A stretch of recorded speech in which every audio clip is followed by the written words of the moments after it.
জীবনে দুই ধরনের মানুষের থেকে দূরে থাকবেন, এক ব্যস্ত মানুষ, দুই অহংকারী মানুষ। কারণ ব্যস্ত মানুষেরা নিজের ইচ্ছে ছাড়া কথা বলে না, আর অহংকারী মানুষেরা নিজের স্বার্থ ছাড়া পাশে থাকে না। কিছু কিছু সম্পর্ক শেষ হয়েও হয় না।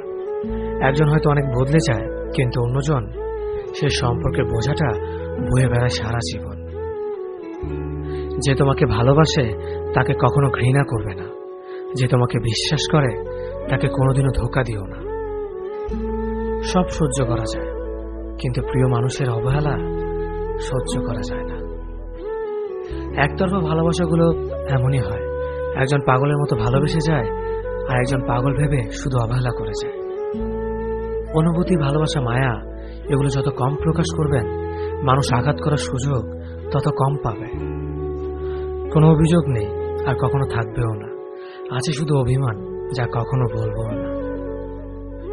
সময়ের সাথে যদি কোনো সম্পর্ক নষ্ট হয়ে যায়, তাহলে বুঝে নিও সে সম্পর্কে ভালোবাসা নয়, প্রয়োজন ছিল।